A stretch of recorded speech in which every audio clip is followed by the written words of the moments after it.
السلام علیکم۔ بسم اللہ الرحمن الرحیم۔ معزز سامعین، میری ویڈیو سمپل ہوتی ہیں، اس میں کوئی بناؤ سنگار نہیں کرتا، لیکن میری یہ کوشش ہوتی ہے کہ میں اسلام کے سچے واقعات آپ تک پہنچاؤں، اور میرا ایک ہی مقصد ہے کہ یہ واقعات سن کر میں اور آپ لوگ اپنا ایمان کو تازہ کریں اور اپنے ایمان پر مضبوط رہیں۔ تو اسی سلسلے میں ایک صحابی رسول صلی اللہ علیہ وآلہ وسلم کا واقعہ پیش خدمت ہے، جن کا نام ہے حضرت عبداللہ بن حذافہ رضی اللہ تعالیٰ عنہ۔ آپ کو رومی کافروں نے قید کر لیا اور اپنے بادشاہ کے پاس پہنچا دیا۔ بادشاہ نے آپ سے کہا کہ تم نصرانی بن جاؤ، میں تمہیں اپنے راج پاٹ میں شریک کر لیتا ہوں اور اپنی شہزادی کو تمہارے نکاح میں دیتا ہوں۔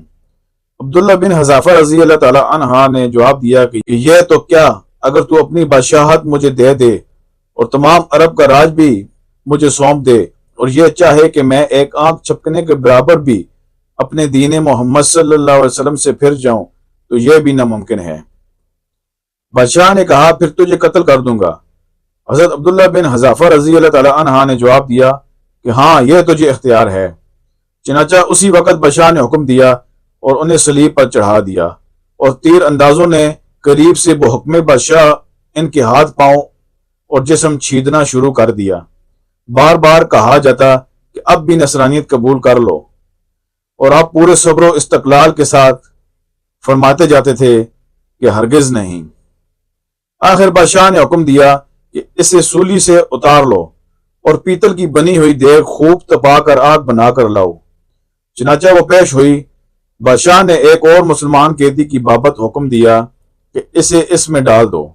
اسی وقت حضرت عبداللہ بن حذافہ رضی اللہ تعالیٰ عنہ کی موجودگی میں آپ کے دیکھتے ہوئے اس مسلمان قیدی کو اس میں ڈال دیا گیا۔ وہ مسکین صحابی اسی وقت چرمر ہو کر رہ گئے، گوشت پوست جل گیا اور ہڈیاں چمکنے لگیں۔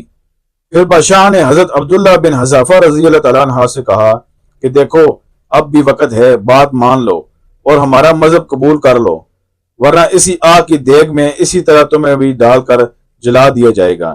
آپ نے پھر بھی اپنے ایمان و جوش سے کام لے کر فرمایا کہ ناممکن ہے کہ میں اللہ کے دین کو چھوڑ دوں۔ اسی وقت بادشاہ نے حکم دیا کہ انہیں چرخی پر چڑھا کر اس میں ڈال دو۔ جب یہ اس آگ کی دیگ میں ڈالے جانے کے لیے چرخی پر اٹھائے گئے تو بادشاہ نے دیکھا کہ ان کی آنکھوں میں سے آنسو نکل رہے ہیں۔ اس وقت اس نے حکم دیا کہ رک جائیں اور انہیں اپنے پاس بلا لیا، اس لیے کہ اب اسے امید بند گئی تھی کہ شاید اس عذاب کو دیکھ کر اس کے خیالات بدل گئے ہوں، میری مان لے گا اور میرے مذہب کو قبول کر کے میری دمادی میں آ کر میری سلطنت کا ساجی بن جائے گا۔ لیکن بادشاہ کی یہ تمنا بے سود نکلی۔ حضرت عبداللہ رضی اللہ تعالی عنہ نے فرمایا کہ میں صرف اسی وجہ سے رویا تھا، آج ایک ہی جان ہے جسے اللہ کی راہ میں اس عذاب کے ساتھ قربان کر رہا ہوں۔ کاش میری روئی روئی میں ایک ایک جان ہوتی، سب جانیں اللہ کی راہ میں ایک ایک کر کے فدا کر دیتا۔ بعض روایات میں ہے کہ آپ کو قید خانہ میں رکھا اور کھانا پینا بند کر دیا۔ کئی دن کے بعد شراب اور خنزیر کا گوشت بھیجا، لیکن آپ نے اس بھوک پر بھی اس کی طرف توجہ نہ فرمائی۔ بادشاہ نے آپ کو بلا بھیجا اور اسے نہ کھانے کا سبب دریافت کیا، تو آپ نے جواب دیا کہ اس حالت میں میرے لیے جائز تو ہو گیا ہے، لیکن میں تجھ جیسے دشمن کو اپنے بارے میں خوش ہونے کا موقع بھی نہیں دینا چاہتا تھا۔ اب بادشاہ نے کہا کہ اچھا، تم میرے سر کا بوسہ لے لو تو میں تمہیں اور تمہارے ساتھ کے تمام قیدیوں کو رہا کر دیتا ہوں۔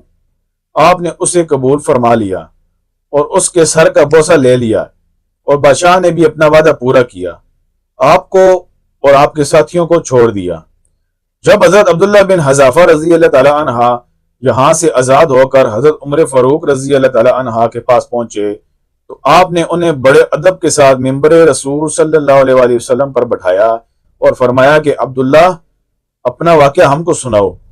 چنانچہ جب آپ نے شروع کیا تو خلیفۃ المسلمین کی آنکھوں سے آنسو بہنے لگے، تو آپ نے فرمایا کہ ہر مسلمان پر حق ہے کہ حضرت عبداللہ بن حذافہ رضی اللہ تعالی عنہ کی پیشانی چومے، اور میں ابتدا کرتا ہوں۔